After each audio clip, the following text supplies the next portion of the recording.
Bismillahirrahmanirrahim. Assalamualaikum warahmatullahi wabarakatuh. Innal hamdalillah nahmaduhu wa nasta'inuhu wa nastaghfiruh wa na'udzu billahi min shururi anfusina wa min sayyiati a'malina. May yahdihillahu fala mudilla lahu wa may yudlilhu fala hadiya lahu. Ashhadu an la ilaha illallah wahdahu la syarika lah wa ashhadu anna Muhammadan abduhu wa rasuluhu la nabiyya ba'dah. Allahumma salli wa sallim wa barik ala nabiyyina Muhammad sallallahu alaihi wa ala alihi wa ashabihi wa man tabi'ahu bi ihsanin ila yaumiddin wa ba'd. Hadirin rahimakumullah, saya lanjutkan bab masalah siam dari Sahihul Bukhari melalui penjelasan atau syarah Imam Ibn Hajar Al-Asqalani dari kitab Fathul Bari. Bab Shaumi Sibyan. Mungkin nanti saya sedikit kaitkan dengan fenomena kehidupan di hari-hari belakangan ini. Bab tentang puasanya anak-anak, atau biasa kita menyebut dengan puasa latihan. Ada yang puasanya sampai duhur saja, mungkin nanti duhur makan disambung lagi dengan sampai nanti maghrib tiba. Yang jelas disebut dengan tamrin atau mumarasah, latihan berpuasa. Wa qala Umar radhiyallahu anhu li Nashwan fi Ramadan. Berkata Umar ibn Khattab radhiyallahu anhu sebagai khalifah pada saat itu,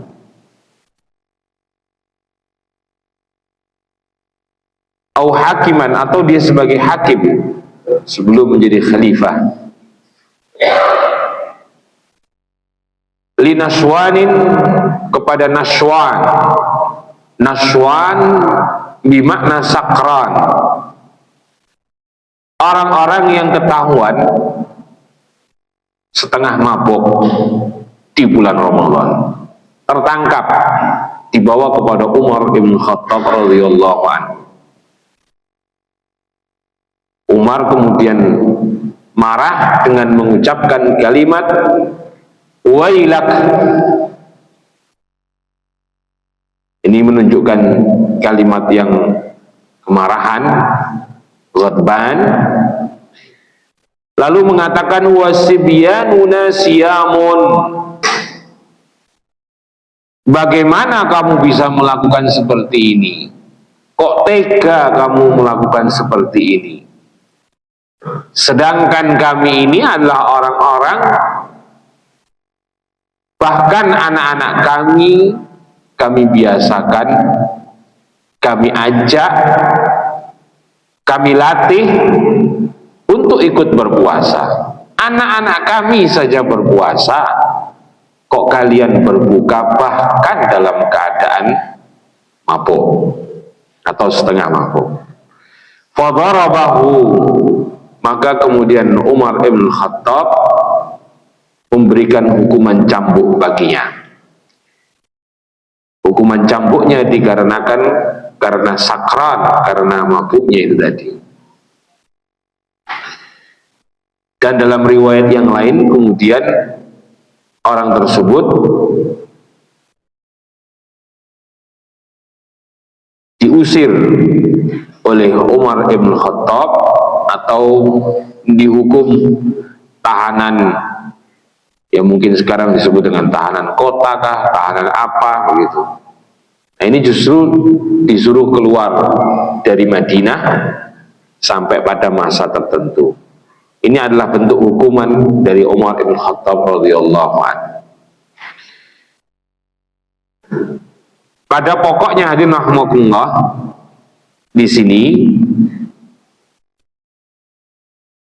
yang ditekankan oleh Imam Ibnu Hajar Al-Asqalani adalah min hadal hadis, dari hadis ini kita bisa ambil sebuah kesimpulan atau istimbat masyru'iyatil mumarasa atau tamrin, disyariatkannya mumarasah atau tamrin, latihan, meskipun mereka anak-anak adalah orang-orang yang dalam kategori ghairu mukallaf, belum terbebani syariat. Nah, belum usia taklif, belum balik, tetapi mereka sudah dilatih untuk melaksanakan ibadah-ibadah, ditamrin, untuk melatih mereka. Karena untuk melaksanakan perintah beragama itu tidak semerta-merta kemudian begitu dia balik langsung otomatis tahu dan sadar,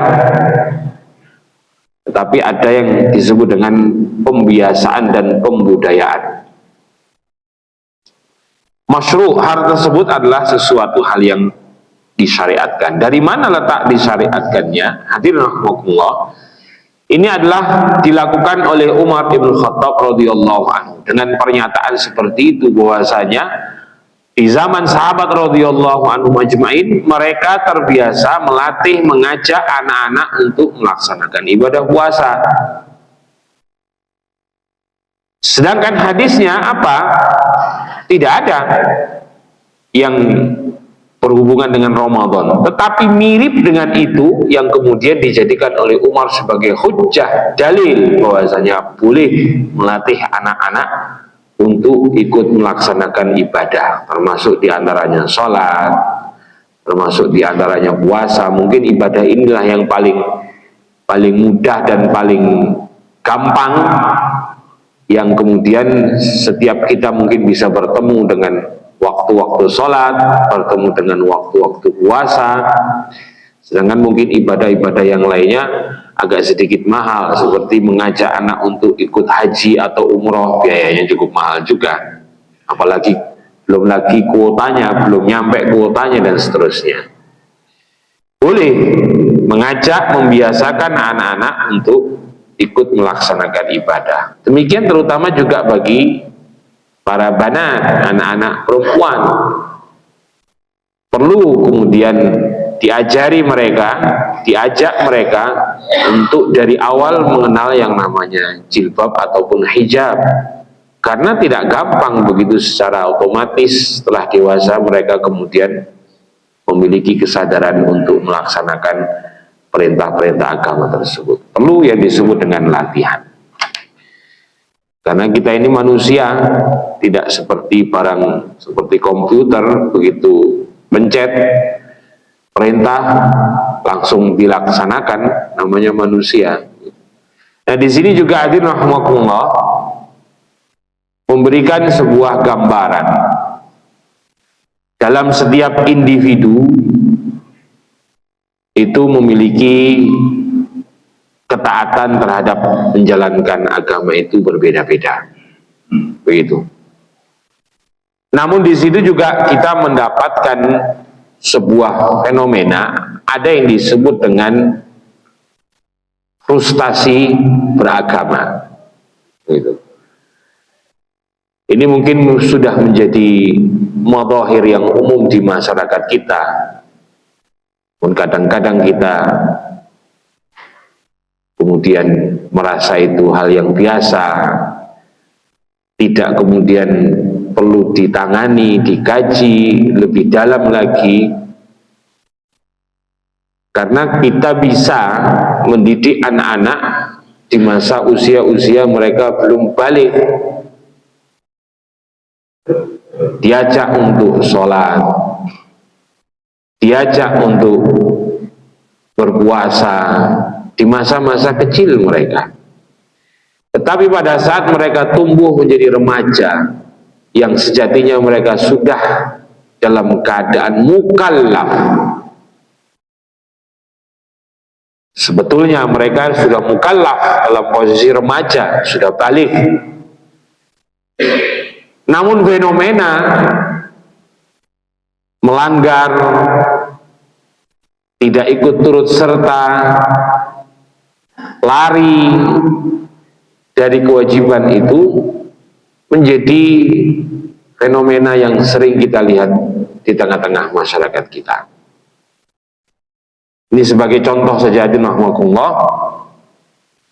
Ya ada baiknya, tapi yang tidak baiknya juga perlu untuk dikaji lebih mendalam kenapa terjadi dalam sebuah masyarakat. Saya tidak sebutkan masyarakat di mana, yang jelas saya lihat dan merasakan sendiri itu terjadi.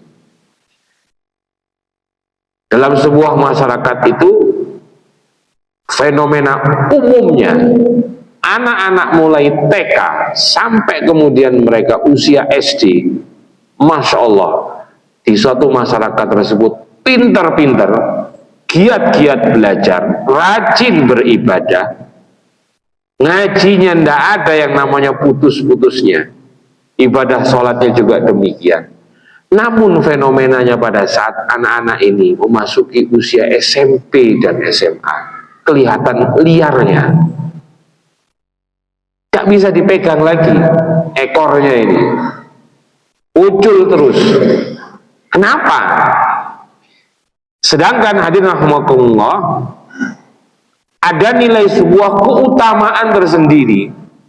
Anak-anak muda, anak-anak remaja yang konsisten semenjak dari kecilnya hingga kemudian mereka menjadi tumbuh sebagai orang dewasa, fi ta'atillah, konsisten dalam ketaatan kepada Allah Subhanahu wa ta'ala, menempati kedudukan yang sama seperti imamun adil, seorang pemimpin yang adil. Ini menunjukkan memang berat, hadirin rahimakumullah. Rasulullah pernah bersabda, sab'atun yudilluhumullah yawma la dhilla illa dhilluh. Ada 7 golongan manusia yang Allah Subhanahu wa ta'ala berikan naungan di hari yang tidak ada naungan. Tidak ada orang yang bisa memberikan naungan, tidak ada orang yang bisa memberikan jas hujan, tidak ada orang yang bisa memberikan payung di hari mahsyar, kecuali 7 orang yang Allah Subhanahu wa ta'ala berikan naungan kepada mereka. Bayangkan hadirin rahimakumullah, di saat musim yang panas terik dalam perjalanan panjang, kemudian ada orang-orang tertentu yang mendapatkan naungan, dinaungi perjalanannya oleh awan, sekitarnya merasa sejuk, sedangkan orang-orang yang lain dalam keadaan kepanasan dan dahaga. Ini kan sebuah nikmat yang luar biasa yang Allah Subhanahu wa ta'ala berikan kepada hamba-hamba tersebut.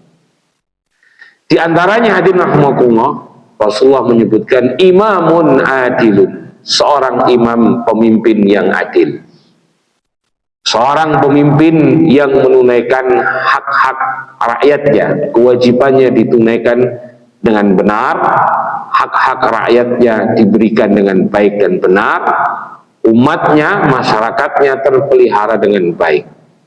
Imamun adilun, seorang imam yang adil, tidak mengurangi hak-hak masyarakat terhadap pemerintah. Ini kan berat, sebagai pemimpin yang adil itu berat. Dan diantaranya adalah syabun nasya'a fi ta'atillah, para pemuda, para remaja yang masa pertumbuhannya mereka itu dalam ketaatan kepada Allah Subhanahu wa ta'ala. Ini memiliki keutamaan tersendiri, tapi secara fenomenanya Allah sering terjadi di masyarakat kita. Anak-anak kita bisa kita didik, bisa kita arahkan di usia-usia mereka masih anak-anak, sebelum memasuki usia remaja. Begitu kemudian memasuki usia remaja, ini berat. Kenapa? Ini perlu kemudian kita introspeksi, mengkaji. Memang jiwa muda adalah jiwa yang penuh dengan hasrat, jiwa yang penuh dengan keinginan, jiwa yang sering bergejolak, ingin menunjukkan eksistensi dirinya di hadapan khalayak pribadi dan masyarakatnya. Ingin dilihat dia, ingin diperhitungkan. Namun hadirin rahimakumullah, tidak kurang-kurang banyak cara untuk berekspresi bagi para pemuda. Tapi kenapa kemudian ada gejolak lebih condong kepada hal-hal yang bersifat negatif? Nah, ini perlu pemerintah daerah mungkin menerbitkan sebuah perda. Harus bagaimana mengelola anak-anak remaja dan pemuda kita, sehingga energi mudanya itu tidak terbuang untuk hal yang sia-sia atau terbuang untuk hal-hal yang negatif saja. Itu perlu mengarahkan mereka bagaimana ini, perlu dipikirkan itu. Tidak kemudian kita biarkan begitu saja. Bayangkan hadirin rahimakumullah, entah bagaimana negeri kita ini sering sekali disebut sebagai negeri yang sering mengimpor sampah, termasuk juga baju bekas itu kan. Itu hitungannya miliaran dolar, padahal tidak semuanya kepake. Jadi sampah di negeri lain kita beli. Ternyata bukan hanya sampah secara fisik, bahkan sampah budaya pun kita impor. Banyak tontonan, banyak hal yang dilakukan oleh peradaban-peradaban atau budaya-budaya di masyarakat di luar. Tapi kenapa seringkali kemudian yang kita ambil, yang dicontoh oleh anak-anak remaja kita, hal-hal yang bersifat negatif. Anak muda kita sekarang gemar dan gandrung dengan Korea. Tapi kenapa urusan-urusan yang itu saja yang kemudian mereka dapatkan dari Korea? Kenapa tidak semangat orang Korea? Jadi orang Korea itu orang, kalau film-film Korea itu kan biasanya film-film yang melankolis. Selalu tokoh utamanya mati. Berjuangnya itu nggak sampai merdeka, nggak sampai menang. Berakhir tragis. Karena Korea ini susah sekali untuk merdeka dari Jepang pada saat itu. Nggak seperti kisah perjuangan masyarakat kita Indonesia ini, bisa menghabisi, mengusir, dan membuat penjajah itu kelimpungan begitu. Memang ada tokoh-tokoh kita yang kehidupannya berakhir tragis, seperti Pangeran Diponegoro, berakhir tragis. Korea pada umumnya kisahnya berakhir tragis karena susahnya mereka keluar dari penjajahan Jepang. Saat kemudian Jepang itu menjadi negara yang maju, Korea juga mempunyai semangat melawan dari penjajahan. Sampai mereka punya prinsip dalam kehidupannya. Kalau orang Jepang itu bisa mengaku bekerja 24 jam, maka kami orang Korea akan siap bekerja 25 jam. Dia tidak mau kalah dengan penjajahnya dulu. Makanya orang Korea memiliki etos kerja yang cukup kuat. Yang kayak gini ini tidak masuk di negeri kita. Yang masuk itu joget-jogetnya, skincare-nya, pakaiannya, itunya. Tingkat kedisiplinan tidak masuk, ketertiban tidak masuk. Padahal itu budaya umum di masyarakat sana. Di Jepang juga kemarin kan menjadi permasalahan saat orang India dan lain sebagainya masuk ke sana dengan jumlah yang banyak, kemudian menjalankan kehidupan sesuai dengan budaya mereka yang dulunya, yang tidak sesuai dengan budaya Jepang. Orang India yang Hindu ini, diantaranya yang kita sering dapatkan, memiliki kebiasaan untuk membuang sampah di semua tempat. Orang Jepang tidak bisa menerima hal tersebut. Terjadi huru-hara sampai terjadi penolakan. Ini hadirin rahmatullah menunjukkan bahwasanya di masyarakat sana itu yang banyak kemudian kita contoh, kita ambil oleh anak-anak kita itu, sebenarnya ada budaya-budaya positif. Tapi kenapa yang masuk itu bukan yang positif-positif ini? Demikian juga di negara-negara Eropa. Ada budaya-budaya positif, budaya tertib, budaya bersih, dan budaya-budaya yang positif lainnya. Sangat banyak sekali. Budaya belajar, budaya membaca. Tapi tidak itu yang kemudian masuk sebagai sebuah budaya yang kita serap dari orang lain atau dari bangsa lain. Tapi yang kemudian kita serap gaya hidup punk, pakaian hitam-hitam, rambutnya dibuat seperti tusuk sate, kemudian bertato di mana-mana. Ini kan kadang-kadang, kenapa ini kok ada kecenderungan kepada hal-hal yang negatif? Demikian juga hadirin rahimakumullah, di tingkat para pemuda kita, usia-usia bekerja.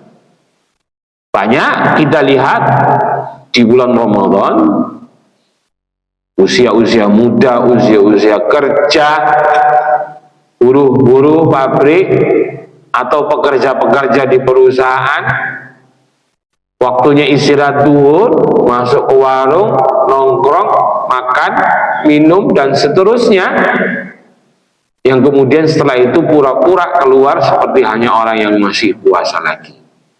Masih ada rasa malunya. Tapi pada saat di dalamnya haha, hihi, hihu, dan seterusnya dilakukan, merasa dirinya dengan melakukan hal tersebut adalah sesuatu hal yang normal.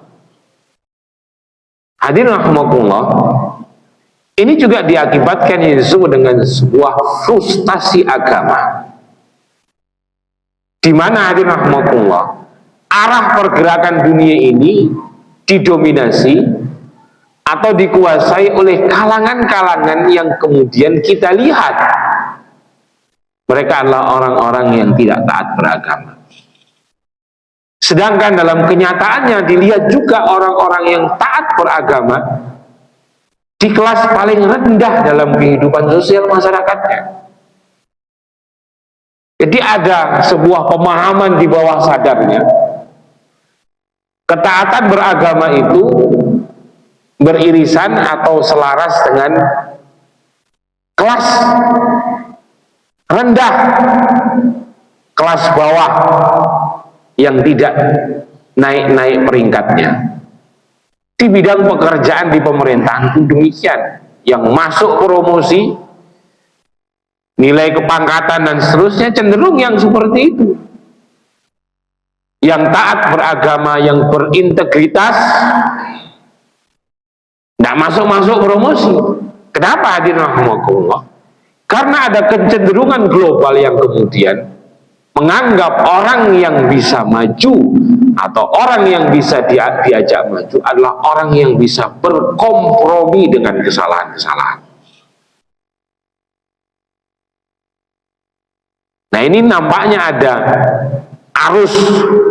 arus utama yang kepada arah negatif, bukan kepada arah positif. Ini adalah fenomena global di masyarakat kita.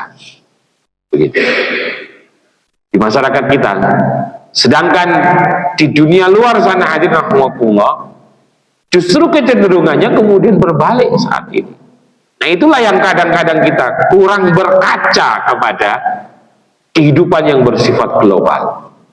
Beberapa negara, wilayah, negara bagian di negara-negara yang Muslim minority, justru sekarang mulai orang-orang Muslim muda memiliki tempat kedudukan di masyarakatnya dengan keislaman mereka.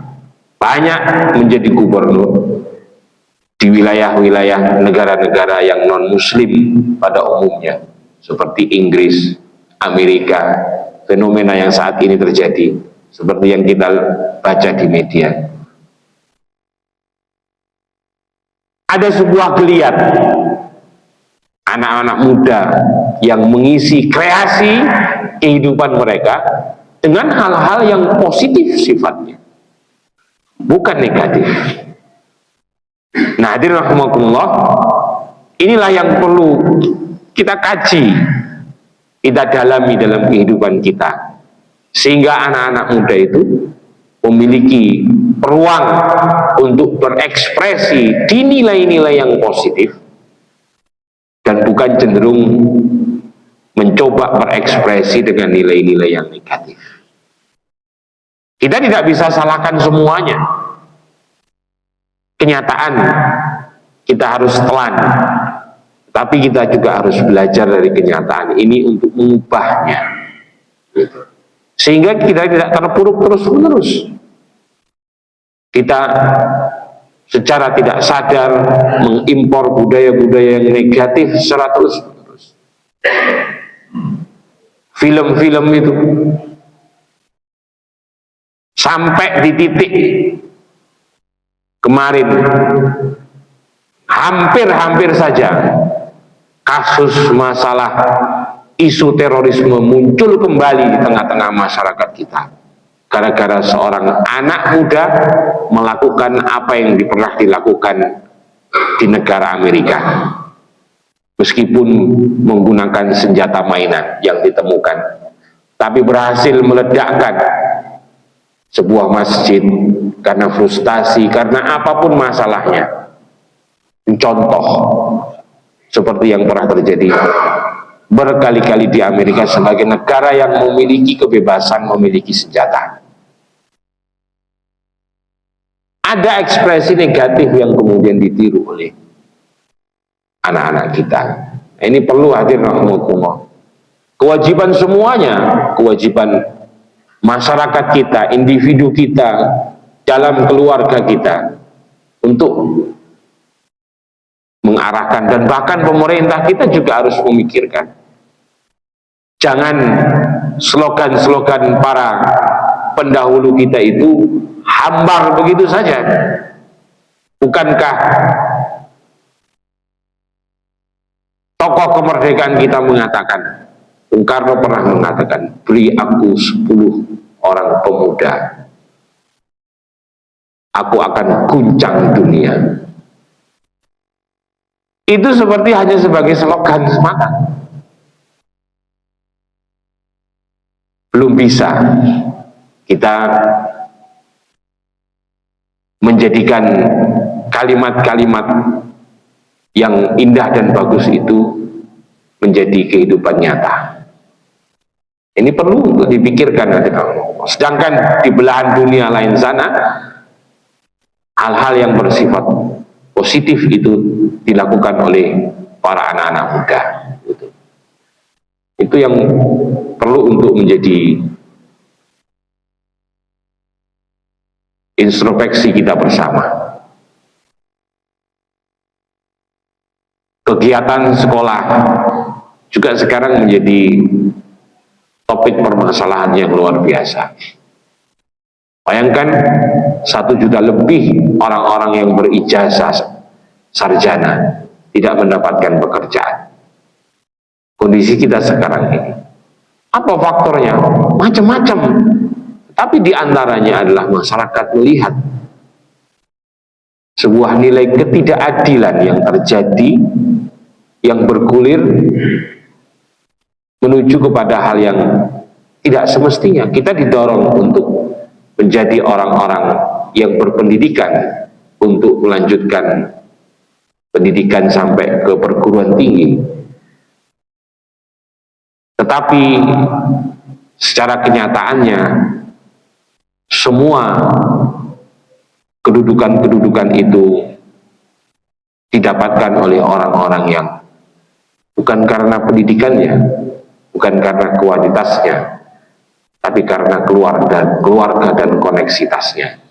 Ini kan menuju kepada sebuah realita alam bawah sadar para pemuda tersebut. Buat apa belajar?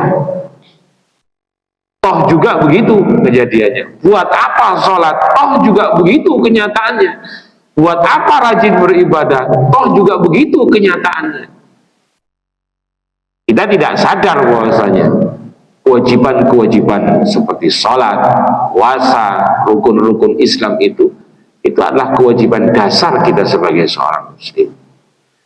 Tidak bisa kita menuntut pada saat kita melakukan sholat dengan rajin, siam, puasa dengan rajin, kemudian kita otomatis akan baik kedudukan sosial masyarakat kita. Tapi ada kaidah yang lainnya. Kaidah dalam sosial masyarakat dan kaidah di hadapan Allah Subhanahu wa Ta'ala. Dua-duanya memiliki kaidah. Bukan berarti cukup beribadah dengan sendiri kita akan menjadi orang kaya, mendapatkan pangkat dan kedudukan. Tapi dua-duanya memiliki kaidah. Kaidah untuk mendapatkannya.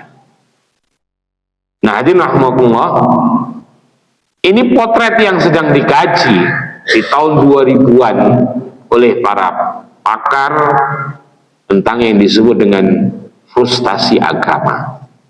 Gitu. Di kalangan orang-orang muslim yang mengaku Islam, tapi ada rasa yang disebut dengan frustasi agama. Sampai sekarang sudah 25 tahunan ini belum mendapatkan arah penyelesaian karena fenomena setiap tahunnya terjadi hal yang demikian dari kalangan anak-anak muda dan usia remaja, menunjukkan sebuah gelagat, ada hal-hal negatif yang dilakukan yang tidak sebaliknya, yang semestinya dilakukan adalah hal-hal yang positif. Ini kewajiban kita semuanya untuk mengarahkan. Sebagaimana yang pernah terjadi di masa Umar Ibn Khattab. Bayangkan hadirin rahmatullah, kita sibuk mendidik, mengajak, melatih anak-anak usia dini kita untuk taat beragama, sedangkan orang-orang dewasanya berbuka puasa dalam keadaan mabuk pula. Ini kan kenyataan pahit yang kemudian membuat kemarahan kita. Kenapa kita bisa mendidik, menjaga anak-anak kita di masa usia dini, tetapi pada saat mereka remaja, begitu mereka liar, ingin melepaskan diri dari norma-norma keluarga, norma-norma sosial di masyarakat kita. Nah, semoga ini menjadi perhatian hadirin rahmatullah. Umar Ibn Khattab termasuk orang yang memiliki perhatian dalam hal-hal yang seperti ini.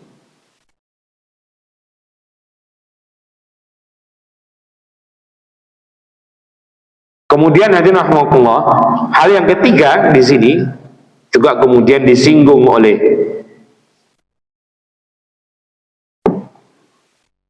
Al-Imam At-Tabari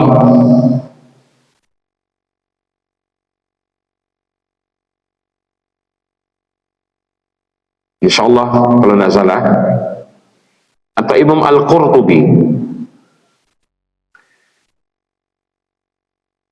menyoal tentang yang disebut dengan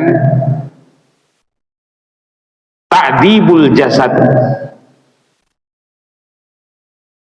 Ibadah itu hadirin rahimakumullah, ini disebut dengan ibadah dalam persepsi agama-agama. Karena saya juga pernah belajar tentang agama-agama lain. Kalau dalam bahasa Indonesia itu sering disebut dengan perbandingan agama, comparative religion.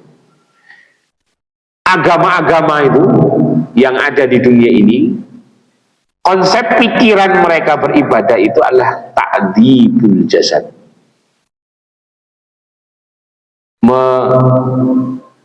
menyiksa diri.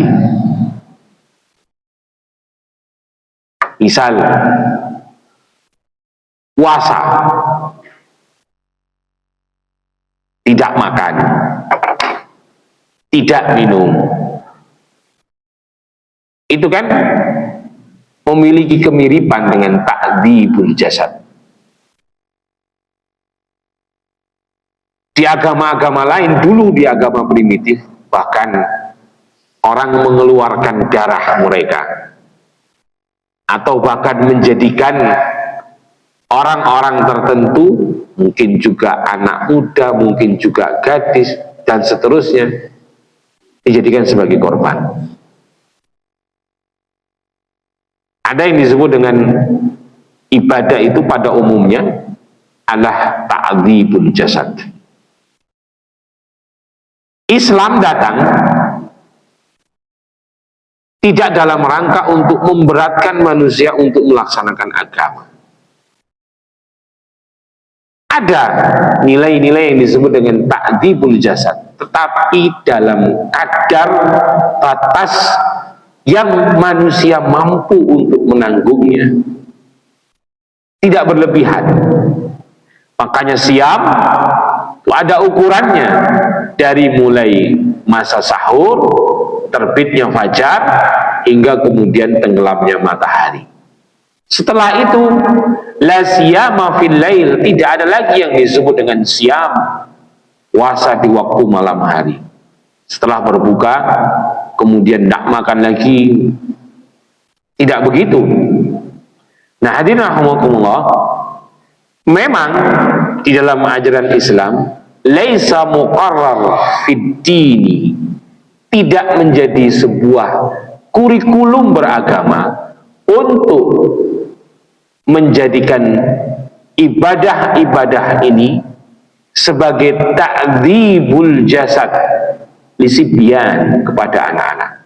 Ini juga yang perlu kemudian kita tanggapi secara positif perkataan para ulama terdahulu kita. Mereka belum mukallaf, tidak terbebani syariat, maka latihan tersebut jangan sampai kemudian terasa bagi anak-anak itu seperti ta'dzib. Mereka diazab oleh orang tuanya, dihukum oleh orang tuanya, dikekang oleh orang tuanya demi untuk melaksanakan perintah-perintah agama.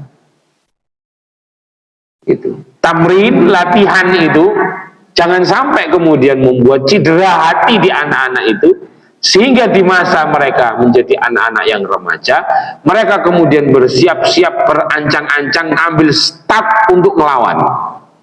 Tidak lagi mau sholat, waktunya sholat ucul, lebih condong untuk tidak mau.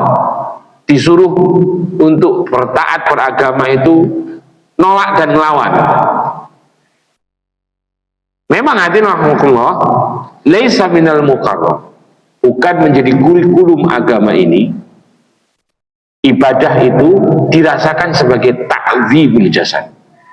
Maka kita perlu yang disebut dengan yang namanya latihan dan menggali nilai-nilai hikmah daripada ibadah-ibadah tersebut, sehingga nilai-nilai dalam ajaran Islam itu kita serap dengan kesadaran. Orang sekarang ini tidak cukup dengan iman, berat untuk diajak beribadah, taat beragama sebagaimana para sahabat dahulunya. Berat. Ini kewajiban para ulama kita, para intelektual muslim kita, mengkaji agama tidak hanya berhenti pada titik di mana kita bisa menerangkan ajaran agama tersebut, tapi sekaligus juga menggali nilai-nilai hikmahnya, kepentingan hidup manusia terhadap ibadah-ibadah tersebut. Sehingga kemudian ternyata syariat Islam yang kita kerjakan ini adalah kebutuhan kita. Itu adalah kebutuhan hidup manusia. Bukan agama, bukan Allah Subhanahu wa ta'ala ingin menjadikan ibadah-ibadah ini sebagai ta'dzibul ibad, menyiksa hamba-hambanya. Itulah hadirin rahimakumullah, tema-tema yang masih sangat terbuka ini disebut dengan ijazuz sunnah, menggali nilai-nilai ijaz, nilai-nilai daripada keluar biasaan dari ajaran Rasulullah SAW dalam penerapan syariat Islam, dan itu bisa dibuktikan secara ilmiah. Di antaranya hadirin rahimakumullah yang sempat saya sampaikan waktu yang lalu, kenapa Rasulullah SAW mengatakan mazala hadhil ummatu ala khair, umat ini akan selalu mendapatkan kebaikan ma'ajjalul fitr, pada saat mereka mau mendahulukan berbuka. Sepintas hadis ini ya begitu saja dianjurkan kepada kita untuk menyegerakan puasa. Ada hadis lain bahkan hadirin rahimakumullah yang mengatakan idza quddimal asya, kalau dihidangkan makan malam, wa uqimatis salat, dan didirikan salat, dikumandangkan salat pada waktu itu, fabda'u bil asya, maka mulailah dengan makan malam dahulu. Kenapa kok begitu? Kadang-kadang bahkan kita kemudian menolak, ini tidak sesuai dengan spirit Islam ini kayaknya. Hadis ini janggal ini. Padahal kalau kita kumpulkan semua hadis-hadis itu, hadirin rahimakumullah, yang berkenaan dengan makan dan seterusnya itu, meskipun nanti urusannya masalah ibadah mana yang lebih kita dahulukan, para ulama memberikan penjelasan yang rinci berbeda-beda. Tapi secara garis umumnya kemudian, tapi ini sayangnya yang menemukan penelitian, hasil penelitiannya adalah orang non-muslim. Yang sering sekali kita sayangkan, bahwasanya kaidah makan sebelum pada batas akhirnya metabolisme tubuh manusia itu sesuai dengan peredaran matahari di siang hari. Matahari di siang hari itu menunjukkan manusia butuh energi, maka asupan energi itu manusia butuhkan. Pada saat matahari sudah tenggelam, sebenarnya tubuh manusia ini sudah tidak lagi banyak membutuhkan energi. Maka sesegera mungkin memberikan asupan kepada tubuh kita itu sebelum waktu metabolisme kita itu beristirahat. Dan itulah yang menjadikan konsep kesehatan yang sering kemudian dikatakan sumu tasihhu, siamlah kamu akan menjadikan diri kamu itu sehat. Proses metabolisme yang dicocokkan dengan pola yang diajarkan oleh Rasulullah SAW ditemukan hadirin rahimah konsep makan. Al-Quran juga sudah menyebutkan, sebenarnya sudah memberikan sinyalir, wa ja'alna al-laila libasa wa ja'alna an-nahara ma'asya. Banyak seperti ini sekarang dikaji, sehingga hadirin rahmatullah, pada saat kita menangkap ajaran-ajaran Islam tersebut, kita jadikan sebagai sebuah kebutuhan bagi kita, karena secara ilmiah itulah ajaran agama yang diperintahkan oleh Allah Subhanahu wa ta'ala, itu memang sesuai dengan kebutuhan fisik manusia. La ta'dzibul jasad, bukan untuk mengazab diri kita, bukan untuk menyiksa kita. Jadi kita beragama ini bukan untuk menyiksa diri kita, tetapi dalam rangka kita memberikan kebutuhan terhadap hidup kita, terhadap fisik kita.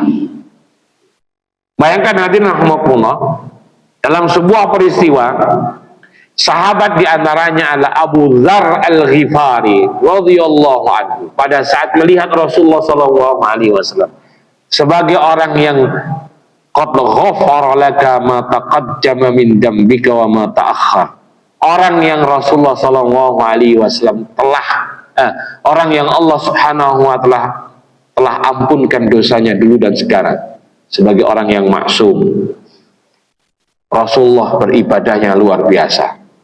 Kata Abu Dzar dengan logikanya, Rasul saja yang sudah diampuni oleh Allah Subhanahu wa ta'ala, terjaga dari kesalahan-kesalahan dan dijamin masuk surga, ibadahnya kayak begitu. Sedangkan kita ini bukan maksum, tidak ada jaminan ampunan. Masa kita malas-malasan beribadah? Maka kita harus beribadah lebih daripada Rasulullah, kata Abu Dzar dan beberapa orang pemuda yang lainnya. Maka di antara mereka ada yang memilih yasumu wa la yuftir, puasa dan tidak berbuka, puasanya sepanjang tahun, tiap hari berpuasa.